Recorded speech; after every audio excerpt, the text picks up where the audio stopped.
tout ce qui nous irrite chez les autres peut nous conduire à une compréhension de nous-mêmes. Ces mots prophétiques de Carl Jung résonnent avec une vérité troublante et déchirante quand tu vis cette situation paradoxale qui ronge ton âme. Quelqu'un t'évite consciemment, te fuit systématiquement, prétend que tu n'existes pas dans son monde visible. Mais ton intuition profonde, cette voix intérieure qui ne ment jamais, te murmure avec certitude qu'il rêve de toi chaque nuit, que tu hantes ses pensées secrètes, que tu habites les recoins cachés de son cœur fermé. Si tu regardes cette vidéo en ce moment même, c'est que tu connais intimement cette douleur unique et déchirante. Cette confusion existentielle qui te ronge l'âme jour après jour, nuit après nuit. Tu sens cette connexion profonde et inexplicable, cette énergie invisible mais palpable, qui vous lie au-delà des apparences trompeuses. Mais dans le monde physique tangible, cette personne agit comme si tu étais son pire cauchemar, comme si ta simple présence déclenchait en elle des terreurs indicibles. Tu te demandes parfois si tu deviens folle. Si ton cœur épris t'invente cette connexion mystérieuse, pour atténuer la douleur du rejet apparent, si ton âme sensible se raconte des histoires, pour survivre à cette incompréhension déchirante. Les doutes envahissent ton esprit aux heures les plus sombres. Et si je me trompe, et si cette connexion n'existait que dans mon imagination blessée? Mais aujourd'hui, ma précieuse âme en quête de vérité, je vais te révéler une vérité spirituelle que Carl Jung a découverte il y a des décennies dans ses recherches profondes sur l'inconscient humain. Ce paradoxe douloureux que tu vis n'est absolument pas le fruit de ton imagination tourmentée ou de tes désirs non comblés. C'est l'un des phénomènes psychologiques les plus profonds et les plus sacrés de l'expérience humaine. Et si tu le comprends vraiment, dans toute sa complexité divine, il va transformer radicalement ta vision de toi-même, de ta mission spirituelle sur cette terre, et de la nature mystérieuse des connexions d'âme authentiques. Cette personne qui t'évite avec tant de détermination, mais qui rêve de toi avec tant d'intensité, vit un conflit psychologique si violent, si déchirant, que son conscient et son inconscient se livrent une guerre sans merci dans les profondeurs de son être. Et tu es au centre de cette bataille cosmique, non pas comme victime impuissante de ses contradictions, mais comme catalyseur divin de son éveil spirituel potentiel, comme messager sacré de son âme authentique, oubliée. Reste avec moi jusqu'à la fin de cette révélation transformatrice, car je vais te donner les clés spirituelles pour transformer cette souffrance apparente en compréhension profonde, cette confusion déchirante en empowerment absolu et inébranlable. Et surtout, tu vas découvrir pourquoi cette expérience douloureuse est en réalité l'un des plus beaux cadeaux spirituels que l'univers puisse t'offrir pour ton évolution d'âme. Première vérité, libératrice, mais d'abord, laisse-moi te dire quelque chose que personne n'a jamais osé te dire avec cette clarté cristalline. Tu n'es pas folle, tu n'inventes rien, tu ne te racontes pas d'histoire pour te consoler. Cette connexion mystérieuse que tu ressens au plus profond de ton être, cette certitude inébranlable que cette personne pense à toi, malgré son silence apparent et ses évitements calculés, ces synchronicités troublantes et répétées, qui apparaissent partout dans ton environnement comme des messages codés de l'univers. Tout cela est absolument réel et spirituellement significatif. Ton intuition féminine, cette sagesse ancestrale qui vit en toi depuis des millénaires, ne peut pas être trompée par les masques de l'ego ou les mensonges du mental. Elle perçoit directement les mouvements de l'âme, les vérités cachées derrière les façades, les connexions invisibles qui lient les êtres au-delà des apparences trompeuses. Si ton cœur te dit avec cette force que cette connexion existe, c'est qu'elle existe bel et bien dans les dimensions subtiles de la réalité. Et aujourd'hui, tu vas enfin comprendre non seulement pourquoi cette connexion est si réelle, mais aussi pourquoi elle génère tant de résistance chez l'autre, tant de paradoxes douloureux, tant de contradictions apparemment inexplicables.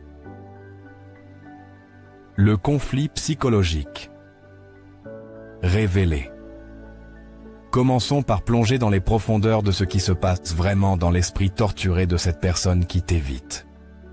Carl Jung nous enseigne avec une précision scientifique que la psyché humaine fonctionne sur plusieurs niveaux de conscience distincts et souvent contradictoires. Le conscient, ce dont nous sommes pleinement conscients. L'inconscient personnel, nos souvenirs refoulés, nos émotions niées, nos désirs cachés. Et l'inconscient collectif, cette dimension sacrée, où toutes les âmes humaines sont interconnectées par des archétypes universels. Quand quelqu'un t'évite consciemment et délibérément, mais rêve de toi inconsciemment avec une intensité obsessionnelle, c'est la preuve irréfutable que tu représentes quelque chose de si puissant, de si transformateur dans leur psyché profonde, que leur ego fragile et conditionné ne peut littéralement pas gérer cette révélation spirituelle. Tu incarnes une vérité sur leur potentiel authentique, qui dérange fondamentalement l'équilibre précaire sur lequel ils ont construit leur identité factice. Imagine cette histoire révélatrice. Camille, 34 ans, thérapeute intuitive dotée d'une sensibilité exquise, qui a grandi dans une famille émotionnellement toxique, où exprimer ses émotions était strictement interdit et sévèrement puni. Elle rencontre David au travail, un homme brillant intellectuellement mais complètement coupé de sa sensibilité naturelle, anesthésié émotionnellement par des décennies de conditionnement patriarcal rigide. Leurs premières de conversation sont absolument magiques, profondes, transformatrices pour tous les deux. David se sent vivant spirituellement pour la première fois depuis des décennies quand il parle avec Camille. Il découvre avec émerveillement qu'il peut être vulnérable sans danger, authentique sans jugement, vrai sans punition. En présence de cette femme exceptionnelle, il retrouve des parties de lui-même qu'il croyait mortes et enterrées à jamais. Mais après chaque échange nourrissant, quelque chose de terrifiant et de destructeur se passe dans l'esprit conditionné de David. Une voix intérieure impitoyable, celle de son père autoritaire et émotionnellement absent, lui murmure avec venin « Un homme ne montre jamais ses émotions. Un homme ne se confie pas comme ça à une femme. Tu es en train de devenir faible et pathétique. Elle va te perdre de vue et te mépriser si tu continues. » Cette voix toxique, héritée de générations de conditionnement masculin, le panique si profondément qu'il commence à éviter Camille de manière systématique et cruelle. Il invente des excuses professionnelles, change d'horaire pour ne pas la croiser, fait tout son possible pour éviter ces moments de vérité qui le révèlent à lui-même. Ce que Camille ne comprend pas au début, dans sa générosité d'âme, c'est que David rentre chez lui chaque soir et rêve d'elle avec une intensité déchirante. Pas de rêve romantique superficiel, mais de rêves spirituels profonds où elle lui tend la main vers une lumière qu'il n'ose pas approcher consciemment. Dans ces rêves libérés des contraintes sociales, il pleure enfin toutes les larmes qu'il a retenues depuis sa plus tendre enfance. Il retrouve le petit garçon sensible et merveilleux qu'il était, avant que la vie patriarcale ne lui apprenne que ses émotions étaient dangereuses et inacceptables. Il se réveille chaque matin, troublé et effrayé par cette vulnérabilité qu'il a passé sa vie entière à enterrer sous des couches de protection rigides. Ses rêves lui montrent qui il pourrait redevenir, mais cette possibilité le terrorise plus que tout au monde. L'énergie réveille l'âme authentique. Voilà le premier niveau du paradoxe douloureux. Ton énergie pure et authentique réveille en l'autre des parties de lui-même qu'il a consciemment choisi d'abandonner, de sacrifier, de tuer symboliquement pour survivre émotionnellement dans un monde toxique et dysfonctionnel. Tu es le miroir cristallin de son âme authentique, celle qu'il a sacrifiée sur l'autel de l'acceptation familiale et sociale. Cette réaction n'a rien à voir avec toi personnellement. Tu n'es ni trop ceci, ni pas assez cela. Tu es exactement qui tu dois être. Cette réaction révèle tout sur leurs propres blessures profondes, leur propre trahison intérieure, leurs propres abandons de soi. Jung appelle cela la fonction compensatoire de l'inconscient, un mécanisme psychique automatique et incontournable. Quand le conscient refuse obstinément d'intégrer une partie essentielle de l'être authentique, l'inconscient trouve des moyens créatifs et persistants de la ramener à la surface de la conscience. Et souvent, il utilise une autre personne comme messager divin, comme catalyseur vivant. Cette personne sacrée, ce messager de l'âme, c'est toi. Prenons cet autre exemple bouleversant. Léa, une femme libre et créative de 29 ans qui rayonne d'une joie spontanée et contagieuse, qui danse sa vérité sans demander la permission à personne, qui exprime chaque émotion avec une beauté pure et sans filtre protecteur. Léa attire constamment des hommes bridés par leur famille toxiques, emprisonnés dans des rôles sociaux étouffants. Quand Marc la rencontre pour la première fois, c'est un véritable électrochoc spirituel.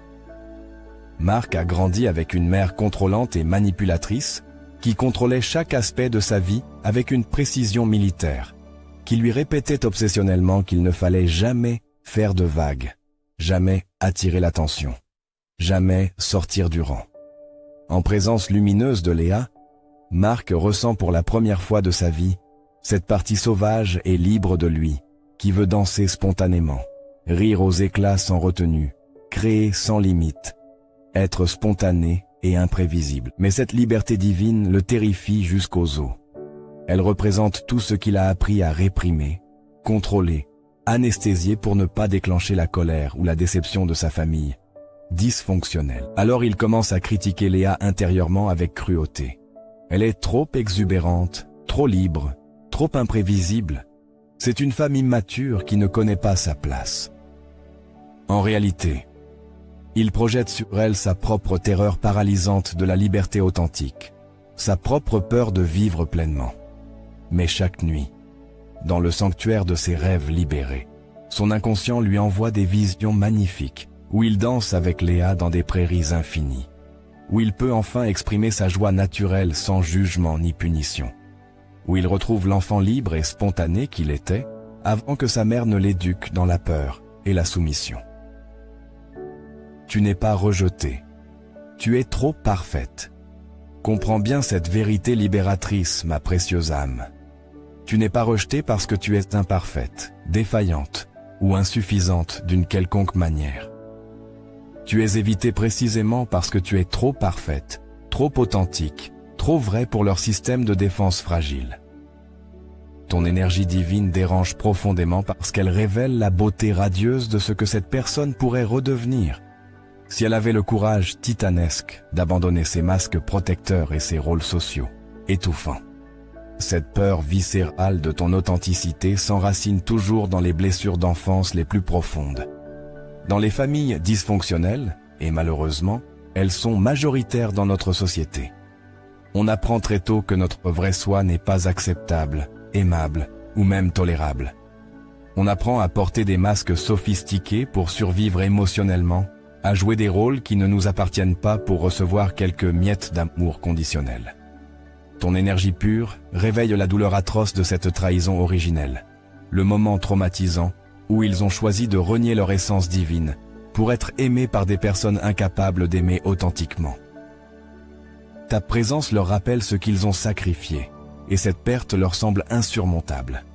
C'est exactement ce qui s'est passé avec Sophie, une artiste visionnaire de 28 ans qui rayonne d'une créativité pure et inspirante. Elle attire constamment des hommes qui tombent profondément amoureux de son essence créatrice, puis la fuient violemment quand cette essence révèle leur propre créativité étouffée. Pendant des années, Sophie a cru sincèrement qu'elle était maudite en amour, qu'il y avait quelque chose de fondamentalement défectueux en elle qui repoussait l'amour. Un jour, Sophie rencontre Thomas, un ingénieur brillant mais complètement déconnecté de sa créativité naturelle, anesthésié artistiquement par des décennies de conditionnement rationnel. Thomas avait été un enfant artiste extraordinaire, passionné de musique, de peinture et de poésie. Mais ses parents, terrifiés par l'instabilité financière des métiers artistiques et conditionnés par leur propre peur sociale, l'ont forcé à enterrer vivant ses dons créatifs divins. L'art ne nourrit pas son homme, lui répétait-il comme un mantra destructeur. Quand Thomas voit Sophie créer avec tant de passion authentique, d'abandon spirituel, de joie pure, quelque chose se réveille violemment en lui comme un volcan longtemps endormi. Il ressent une nostalgie déchirante et insoutenable pour l'artiste passionné qu'il était, avant que ses parents ne le convainquent que ses dons étaient inutiles, dangereux, irresponsables. Mais au lieu d'embrasser courageusement cette renaissance spirituelle, Thomas panique complètement. Aimer Sophie authentiquement signifierait admettre publiquement qu'il a trahi sa propre nature créative, qu'il a vécu une vie qui ne lui appartenait pas, qu'il a sacrifié son âme sur l'autel des attentes parentales. Cette admission lui semble impossible à supporter. Alors il choisit de fuir Sophie plutôt que d'affronter sa propre vérité douloureuse. Il préfère maintenir l'illusion rassurante que sa vie rationnelle et sécurisée est suffisante, plutôt que d'admettre qu'elle l'a toujours laissé spirituellement vide. Pourtant, chaque nuit sans exception, Thomas rêve qu'il peint, passionnément aux côtés de Sophie, qu'il retrouve sa passion endormie, qu'il peut enfin être l'homme authentique qu'il était destiné à devenir, avant que la peur sociale ne dicte tous ses choix de vie. Dvat, ton différent, a toujours été ton super pouvoir. Ton différent, cette sensibilité exquise, cette profondeur océanique, cette intensité spirituelle, cette authenticité rayonnante, a toujours été ton super pouvoir divin, même si les autres t'ont cruellement fait croire que c'était ta faiblesse ou ton fardeau. Dans les familles toxiques et les sociétés dysfonctionnelles, on apprend systématiquement à éteindre sa lumière naturelle pour ne pas déranger l'équilibre malsain établi. Mais toi, âme courageuse, tu as gardé cette flamme sacrée allumée, même dans les moments les plus sombres de ton existence, même quand tout le monde te disait de la cacher ou de l'éteindre. Cette fidélité à ton essence, malgré l'adversité, révèle la force titanesque de ton caractère spirituel. C'est précisément pourquoi cette personne rêve de toi avec tant d'intensité. Son inconscient reconnaît en toi la gardienne fidèle de la flamme qu'il a éteinte en lui par lâcheté ou par conditionnement. Dans ces rêves libérés des contraintes sociales, tu n'es pas juste une personne ordinaire. Tu es l'archétype vivant de son potentiel non réalisé, de sa vérité enfouie, de son authenticité sacrifiée. Jung nous enseigne avec génie que nous sommes irrésistiblement attirés par ceux qui portent les qualités divines que nous avons perdues, ou niées en nous-mêmes par faiblesse ou par peur. Cette attraction magnétique n'est pas toujours romantique dans sa manifestation. Elle est souvent profondément spirituelle, karmique, évolutive. Tu représentes pour cette personne la possibilité tangible de retrouver son âme complète et authentique. L'ombre. La guerre intérieure. Révélée. Mais pourquoi cette guerre intérieure se manifeste-t-elle spécifiquement par l'évitement cruel? Parce que ton énergie divine active ce que Jung appelle l'ombre. Toutes les parties de soi qu'on a refoulées, niées, enterrées par survie émotionnelle. Et personne n'aime voir son ombre en pleine lumière crue, surtout quand cette ombre contient non seulement nos parts sombres, mais aussi notre lumière sacrifiée, notre grandeur abandonnée. Approfondissons maintenant ce concept jungien révolutionnaire qui explique pourquoi cette personne te projette tant d'émotions contradictoires, l'ombre psychologique.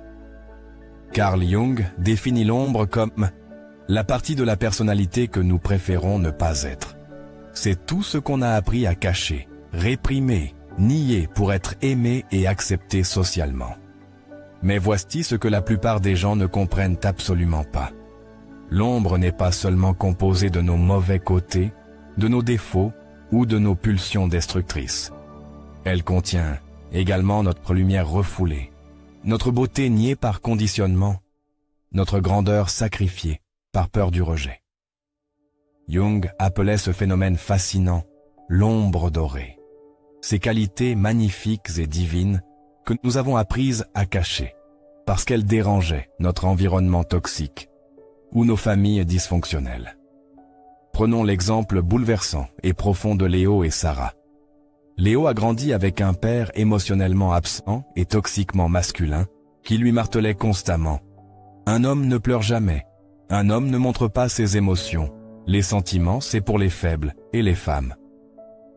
À 35 ans, Léo est devenu un chef d'entreprise redoutable, respecté professionnellement, admiré socialement, mais complètement coupé de sa sensibilité naturelle et de son cœur authentique. Il a construit toute son identité sociale sur la négation systématique de ses émotions. Puis il rencontre Sarah dans une conférence, une femme extraordinaire qui pleure spontanément devant un coucher de soleil, qui rit aux éclats sans retenue sociale, qui exprime chaque émotion avec une beauté pure et libérée, de tout filtre protecteur. Sarah n'a pas peur de ses larmes. Elle les voit comme des prières liquides. Elle n'a pas honte de sa joie débordante. Elle la vit comme une célébration sacrée de la vie dans toute sa splendeur. La première réaction instinctive de Léo en présence de Sarah, il est absolument fasciné et profondément troublé. Pour la première fois depuis des décennies d'anesthésie émotionnelle, il ressent quelque chose de vivant et de palpitant dans sa poitrine fermée. En présence de cette femme libérée, il se souvient fugacement du petit garçon qu'il était, celui qui pleurait naturellement devant la beauté d'un arc-en-ciel, celui qui riait avec tout son corps et toute son âme. Cette partie essentielle de lui qu'il croyait morte et enterrée définitivement se réveille violemment comme un volcan longtemps endormi. Mais très rapidement, cette fascination spirituelle se transforme en panique existentielle profonde. L'énergie libérée de Sarah réveille cette partie sensible qu'il a enterrée vivante, et avec elle, toute la douleur atroce d'avoir dû trahir sa propre nature émotionnelle pour être accepté par un père incapable d'aimer authentiquement. Elle lui rappelle non seulement qui il était dans son essence, mais aussi le prix épouvantable qu'il a payé pour devenir qui il est aujourd'hui, dans sa façade sociale. Alors Léo commence à éviter Sarah de manière systématique et cruelle. Il trouve des excuses professionnelles pour ne pas la revoir. Il la critique intérieurement avec la même cruauté que son père, se dit qu'elle est trop émotionnelle, trop intense, pas assez mature pour un homme comme lui. C'est exactement ce que Jung appelle la projection négative destructrice.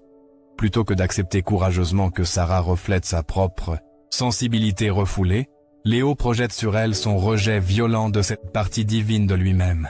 Il devient son propre bourreau émotionnel, reproduisant exactement les schémas toxiques de son père.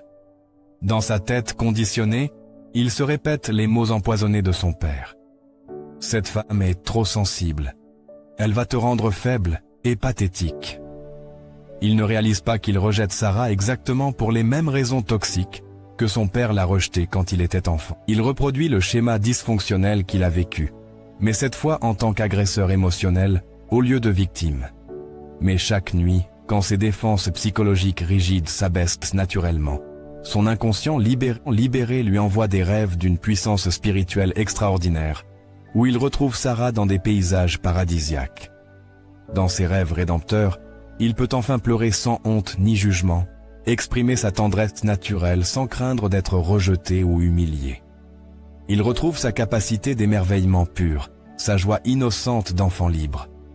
Il se réveille avec une nostalgie déchirante pour quelque chose qu'il ne peut même pas nommer consciemment. Sa propre âme perdue dans les méandres du conditionnement social. Tu es évité pour ce que tu représentes. C'est exactement ce que tu vis, ma précieuse âme de lumière. Tu n'es pas rejeté pour qui tu es dans ton essence divine. Tu es temporairement évité pour ce que tu représentes de transformateur. La route sacrée du retour vers l'authenticité. Et cette route terrifie littéralement ceux qui ont construit toute leur identité factice sur le mensonge social de qui ils devraient être, selon leur famille toxique ou leurs environnements dysfonctionnels. Voici une autre illustratrice de ce mécanisme psychologique, celle d'Emma et Pierre.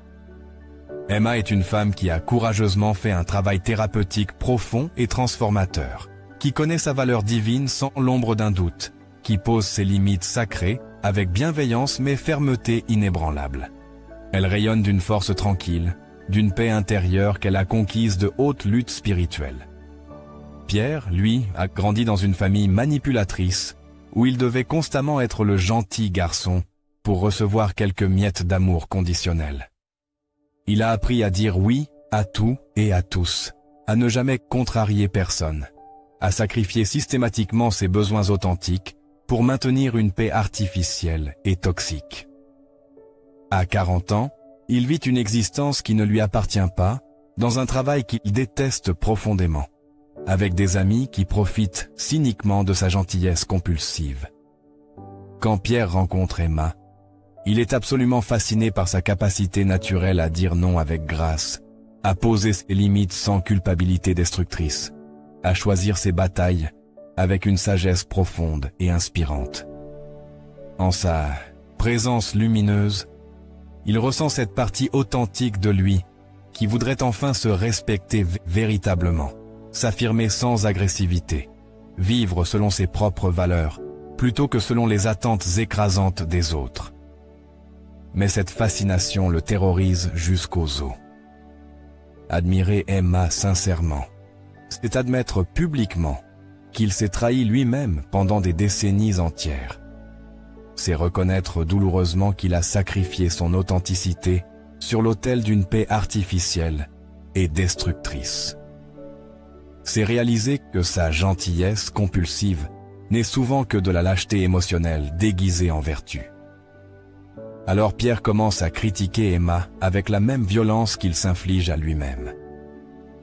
Elle est trop directe, trop exigeante, elle complique tout inutilement. Il projette sur elle sa propre terreur paralysante de l'affirmation de soi. Il préfère la voir comme difficile et excessive, plutôt que d'admettre courageusement qu'elle lui montre ce qu'il pourrait devenir, s'il avait enfin le courage de se respecter authentiquement. Pourtant, Pierre rêve d'Emma chaque nuit avec une intensité déchirante. Dans ses rêves libérateurs, il a enfin le courage de démissionner de son travail toxique, de dire la vérité à sa famille manipulatrice, de vivre selon ses propres valeurs sacrées. Dans ses visions nocturnes, Emma ne lui fait jamais de reproches pour sa lâcheté passée. Elle l'encourage simplement et tendrement à retrouver sa force authentique endormie. L'anima et l'animus. Les compléments divins. Maintenant, plongeons dans l'un des concepts les plus fascinants et révolutionnaires de Jung pour comprendre pourquoi cette personne rêve de toi avec tant d'intensité, malgré son évitement conscient et cruel. L'anima et l'animus. Jung nous enseigne que chaque homme porte en lui une partie féminine sacrée appelée anima, et chaque femme porte une partie masculine divine appelée animus. Ces archétypes représentent notre complément spirituel, notre moitié divine, notre potentiel non exprimé qui attend d'être intégré. Quand quelqu'un rêve de toi de manière obsessionnelle et répétée, c'est souvent parce que tu incarnes parfaitement son anima ou son animus, cette partie sacrée de son âme qu'il a perdue en grandissant dans un monde qui lui a appris à couper certaines parties essentielles de lui-même pour être socialement accepté. Laisse-moi te raconter l'histoire spirituellement profonde de Marie et Thomas.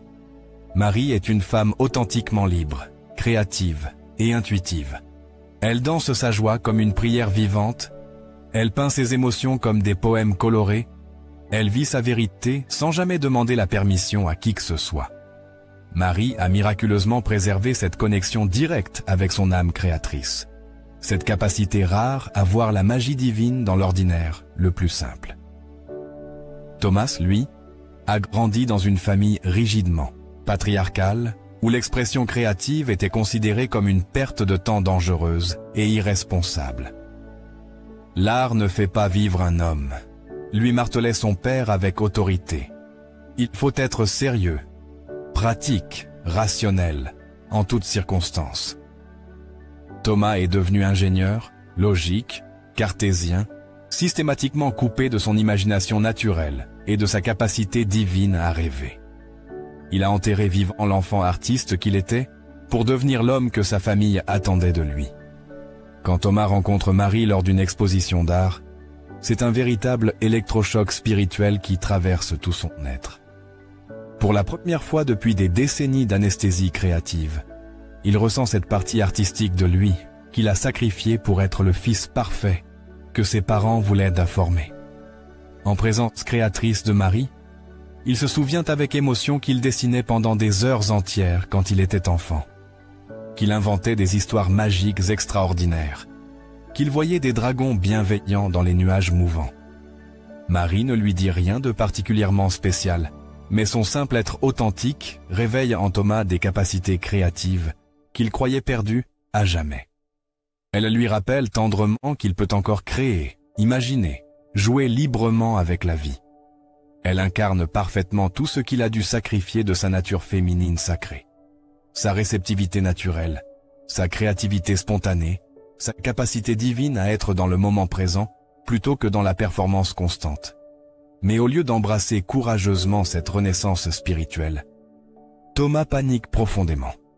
Cette partie créative qu'il ressent exploser en présence de Marie lui rappelle douloureusement tout ce qu'il a perdu par lâcheté. Elle lui rappelle le petit garçon authentique qu'il était avant que ses parents ne le convainquent, que ses dons artistiques étaient inutiles et dangereux pour son avenir. Il ressent une nostalgie si intense qu'elle devient émotionnellement insoutenable. Alors Thomas rompt brutalement avec Marie. Il lui dit des choses intentionnellement cruelles pour la faire partir définitivement. Tu vis dans un monde d'illusions puériles. Il faut être réaliste dans la vie adulte. Il projette sur elle exactement les mots empoisonnés que ses parents lui ont dit quand il était enfant créateur. Il devient son propre bourreau pour éviter de ressentir cette douleur atroce de la perte spirituelle. Mais ce qui se passe ensuite révèle la véritable nature sacrée de leur connexion d'âme.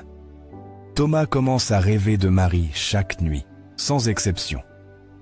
Pas de rêves érotiques superficiels, mais de rêves spirituellement puissants, où ils créent ensemble dans des dimensions paradisiaques, où il retrouve sa capacité divine à jouer, à imaginer, à rêver sans limite. Dans ses rêves rédempteurs, Marie ne lui dit pas « je t'aime ». Elle lui dit tendrement « tu peux redevenir qui tu étais » avant qu'il t'apprenne à avoir peur de ta propre beauté créatrice. Dans l'espace sacré du rêve, Thomas peut enfin être authentiquement lui-même.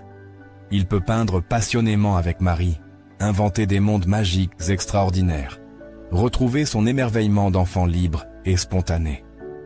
Elle devient la gardienne spirituelle de son anima perdu, celle qui lui rappelle qu'un homme peut être simultanément fort et sensible, logique et créatif, sérieux et joueur. Tu es la gardienne de leur potentiel spirituel. C'est exactement ce qui t'arrive, magnifique âme de lumière divine. Tu n'es pas simplement une personne ordinaire dans la vie de cet homme ou cette femme. Tu es la gardienne sacrée de leur anima animus, la dépositaire spirituelle de leur potentiel divin, abandonné par peur ou conditionnement. Ton énergie pure réactive en eux des capacités qu'ils croyaient perdues à jamais, dans les méandres de leur éducation toxique. Jung disait prophétiquement « Votre vision devient claire quand vous regardez dans votre cœur. Celui qui regarde à l'extérieur rêve. Celui qui regarde à l'intérieur s'éveille. » Cette personne qui t'évite, mais rêve de toi, est exactement dans cette phase cruciale de transition spirituelle. Elle rêve encore de l'extérieur, mais son âme commence à s'éveiller progressivement à travers ton influence transformatrice. Voici un autre exemple spirituellement puissant, Sophie et Antoine. Sophie est une femme qui a courageusement développé sa partie masculine divine. Elle sait prendre des décisions claires sans hésitation. Elle a confiance en ses capacités. Elle n'a pas peur de prendre des risques calculés pour son évolution. Elle a harmonieusement intégré sa force naturelle et sa douceur féminine. Antoine, lui, a grandi avec une mère dominatrice et manipulatrice qui prenait toutes les décisions importantes à sa place. Il n'a jamais eu l'opportunité de développer sa propre autorité intérieure, sa capacité innée à diriger sa propre existence. À 38 ans, il laisse encore les autres décider pour lui dans tous les domaines. Il doute constamment de ses propres jugements. Il a une peur paralysante de prendre des responsabilités authentiques. Quand Antoine rencontre Sophie, il est absolument fasciné par sa capacité naturelle à naviguer dans la vie avec cette assurance tranquille et inspirante. Elle incarne parfaitement tout ce qu'il voudrait développer en lui. Cette clarté dans les décisions importantes, cette confiance inébranlable en ses propres jugements, cette capacité à s'affirmer sans agressivité destructrice. mais cette fascination le terrorise existentiellement. Admirer Sophie authentiquement, c'est admettre sa propre faiblesse chronique, sa dépendance émotionnelle pathologique, son incapacité frustrante à être l'homme autonome qu'il voudrait être. Au lieu de voir en elle une inspiration spirituelle, il commence à la percevoir comme une menace directe à son ego fragile et blessé. Antoine évite Sophie, la critique intérieurement avec violence. Elle est trop dominatrice, trop indépendante. Elle veut tout contrôler tyranniquement. Il projette sur elle sa propre terreur viscérale de l'autorité personnelle. Il préfère la voir comme castratrice, plutôt que d'admettre courageusement qu'elle lui montre ce qu'il pourrait devenir s'il développait enfin son animus endormi. Pourtant, Antoine rêve de Sophie chaque nuit avec une intensité déchirante. Dans ses rêves libérateurs, il a enfin le courage de prendre des décisions importantes pour sa vie, de dire non fermement à sa mère manipulatrice, de diriger sa propre existence selon ses valeurs authentiques. Dans ses visions nocturnes, Sophie ne le domine jamais. Elle l'inspire tendrement à développer sa propre force intérieure, endormie. La communication télépathique d'âme à âme. Voici ce que tu dois intégrer profondément dans chaque cellule de ton être. Quand tu attires des personnes qui vivent ce paradoxe douloureux avec toi, ce n'est jamais, au grand jamais, un hasard cosmique. L'univers ne fait pas d'erreur spirituelle. Tu incarnes pour eux l'archétype sacré de l'âme complète, celle qui n'a pas lâchement sacrifié ses dons divins sur l'autel de l'acceptation sociale toxique. Tu représentes pour cette personne la possibilité tangible de récupérer les parts perdues de son âme authentique. Si tu es une femme qui attire un homme émotionnellement fermé, c'est souvent parce que tu incarnes parfaitement son anima, sa capacité enfouie à ressentir profondément, à être vulnérable sans danger, à exprimer ses émotions naturellement. Si tu es une femme qui attire un homme chroniquement indécis, c'est peut-être parce que tu incarnes son animus, sa capacité dormante à prendre des décisions claires, à s'affirmer sainement, à diriger sa vie selon ses propres valeurs. Cette connexion mystérieuse que tu ressens, cette certitude inexplicable qu'il ou elle pense à toi intensément, n'est absolument pas de l'imagination ou du wishful thinking. C'est de la télépathie d'âme authentique. Jung parlait génialement de synchronicité, ces coïncidences porteuses de sens spirituel qui révèlent l'interconnexion sacrée de toutes choses. Quand deux âmes sont liées au niveau archétypal profond, elles communiquent constamment au-delà des mots, au-delà du temps linéaire et de l'espace physique. Tu l'as déjà vécu intensément, n'est-ce pas? Ces moments magiques où tu penses à cette personne avec amour et elle t'écrit mystérieusement dans la minute qui suit. Ces rêves, étrangement similaires que vous faites exactement la même nuit. Ces 11h11 qui apparaissent partout dans ton environnement quand tu penses à elle avec tendresse. Ces chansons d'amour qui passent miraculeusement à la radio au moment précis où tu te demandes si elle ressent la même connexion sacrée que toi. L'individuation, le processus de transformation spirituelle. Ce ne sont jamais des coïncidences dans le plan spirituel supérieur. C'est l'univers lui-même qui te confirme patiemment que cette connexion existe bel et bien au niveau de l'âme, même si le mental conditionné de l'autre la refuse encore par terreur ou programmation toxique. C'est son âme qui communique directement avec la tienne, par-delà toutes les barrières que son ego a construites pour se protéger. Arrivons maintenant au cœur du mystère le plus profond. Pourquoi cette personne résiste-t-elle si violemment à cette connexion sacrée, si son âme la désire avec tant d'intensité? La réponse se trouve dans le concept le plus important et transformateur de Jung. L'individuation. C'est le processus sacré et incontournable par lequel nous devenons qui nous sommes vraiment, au-delà de tous les conditionnements familiaux, des masques sociaux, des attentes culturelles écrasantes. Tu représentes pour cette personne un catalyseur puissant d'individuation. Ton énergie divine active en elle un processus de transformation si profond, si radical, que son ego panique littéralement. Car s'individuer spirituellement, c'est accepter de mourir symboliquement à qui on croyait être, pour renaître courageusement à qui on est vraiment dans son essence.